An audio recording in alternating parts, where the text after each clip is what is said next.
Hey everyone, welcome or welcome back. I hope you are doing great. My name is Isha and I'm a life coach for emotional freedom and becoming your highest version. And today I want to talk about something we have all failed miserably at some point in our lives, whether with our family, friends, colleagues, or even with ourselves. I'm talking about the art of pointing out someone's mistake or what they did wrong without making them feel small or breaking their self confidence. We are hardwired from our ancestry to see a negative situation as colossal and then react with all our senses. Because back then, a small mistake, missed information, or an error could cost a human life. So people had to stay alert and keep every small carelessness in check, as it could be fatal to someone, right?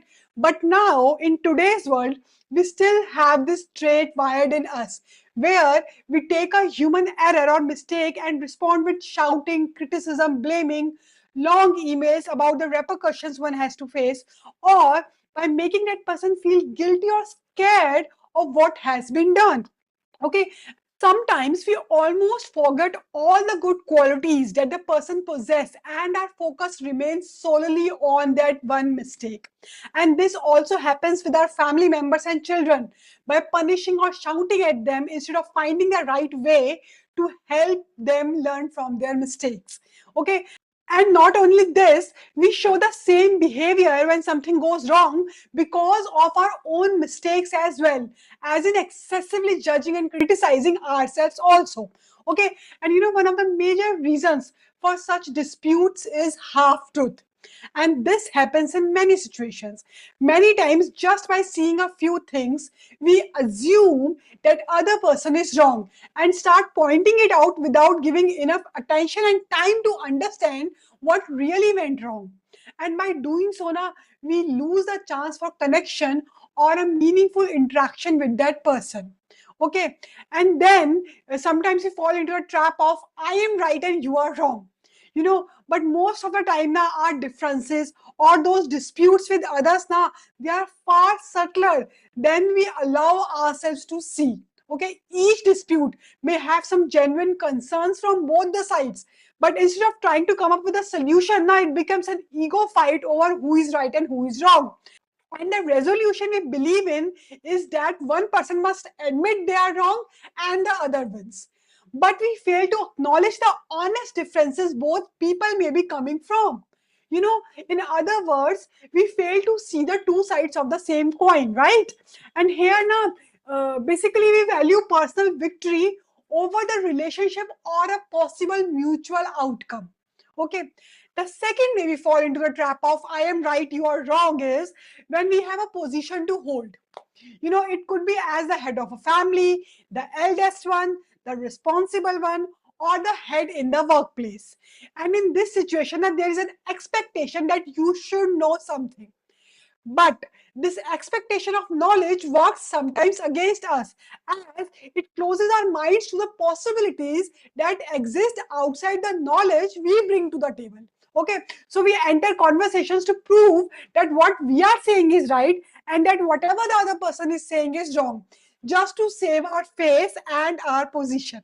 Okay, but in reality, all effective problem solving and dispute resolution at any level happen when we enter the conversation with an empty mind, freeing from what we already know or what we think we should know. But this is rarely possible because since childhood we have been trained to demonstrate what we think, to show our knowledge and to prove our smartness, right? But if only we acknowledge that there is a possibility that we may not know all the facts and that we may not, in fact, be the only ones who are right, we create the possibility of meaningful conversation, connection, and outcomes in any given situation, right? And to be honest, now, admitting that we are wrong is actually an unspoken admission that we don't want to be rejected, also.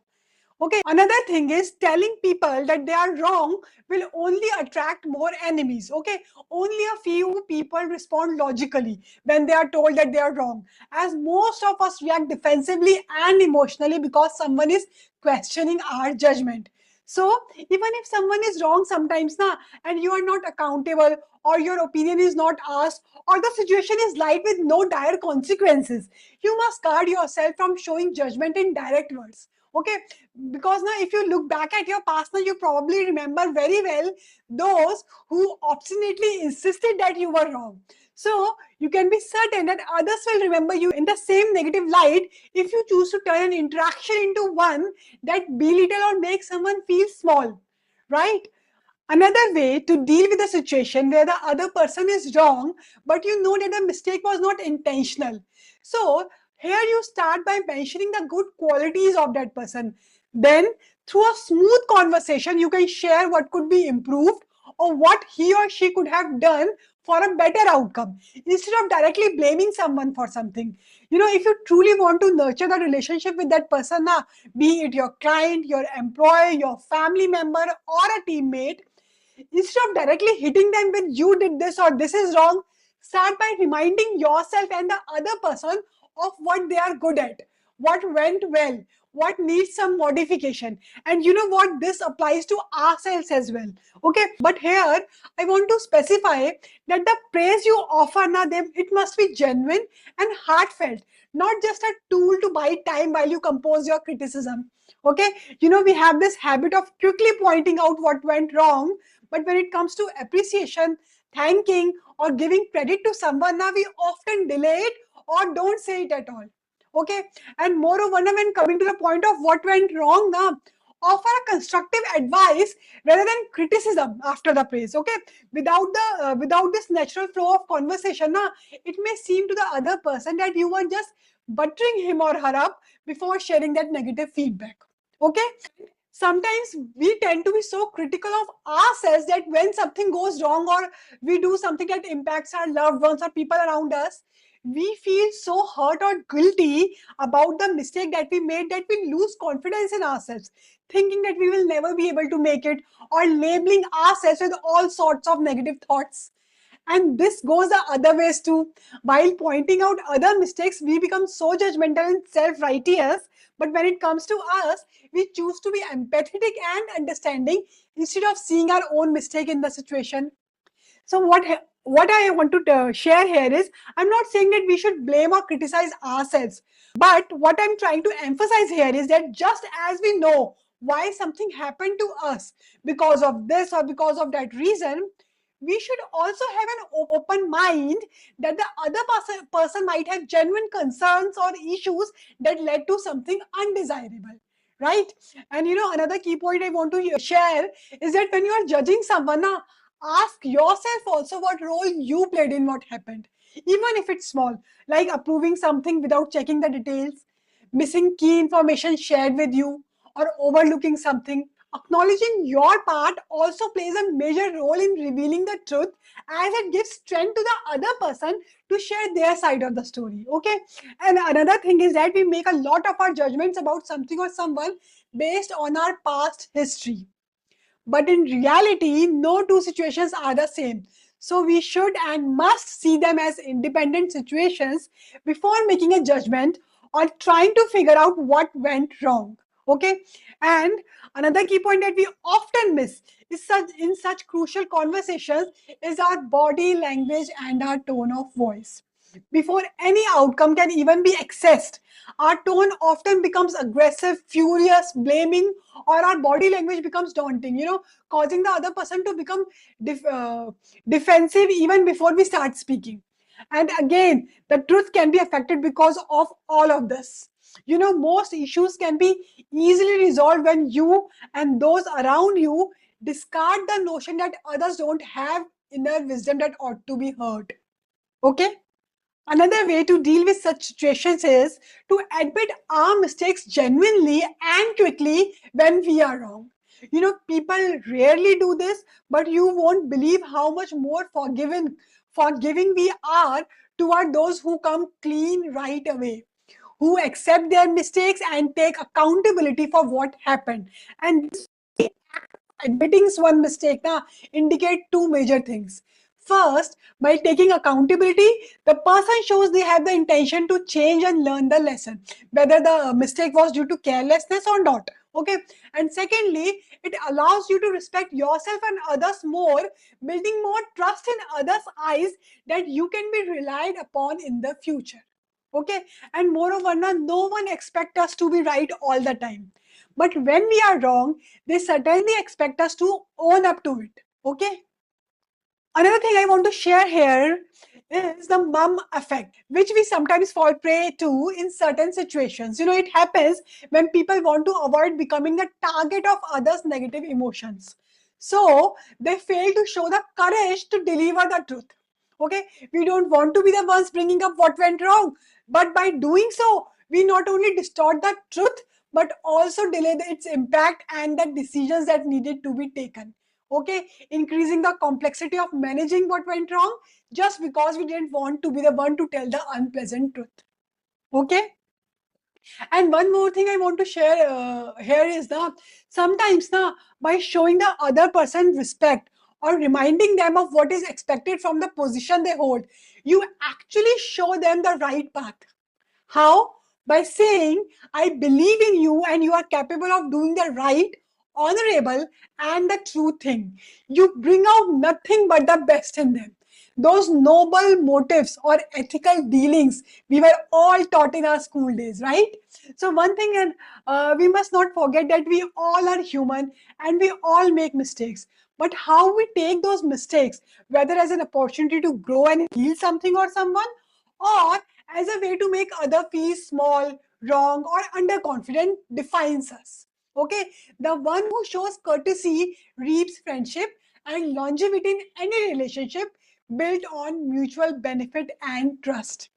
Abraham Lincoln once said, if I see someone and say to myself now that I don't like that person, then I must get to know him better.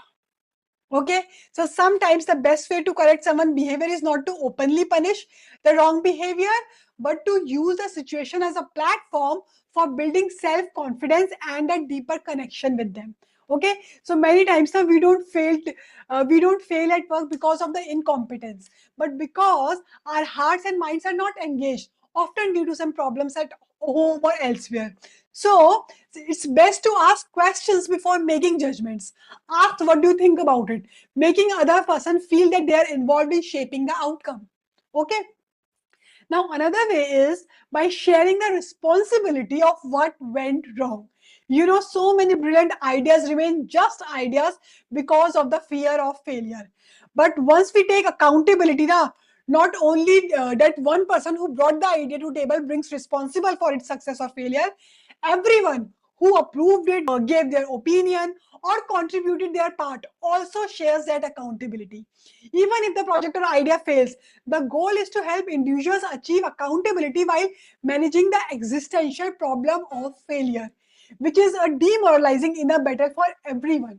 Okay, so otherwise the individual will have a diminished self-image, become fearful, and contribute less out of those fear of failures. Okay, the great leaders tap into the creative and innovative power of their teams by helping them save their face before they even failed.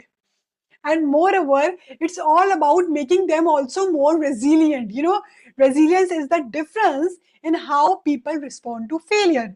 So making it safe for them to fail ensures that they will more readily admit their mistakes, recover from them quickly, and fully learn from them as well.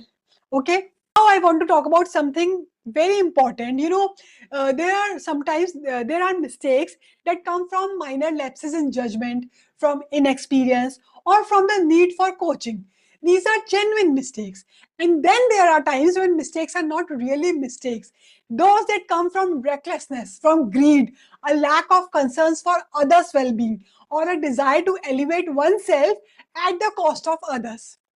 So in such situation, the person at fault usually feels no remorse, no guilt, or a sense of accountability for what they have done. Okay, so in such cases, saving someone's face is not fruitful in the long term.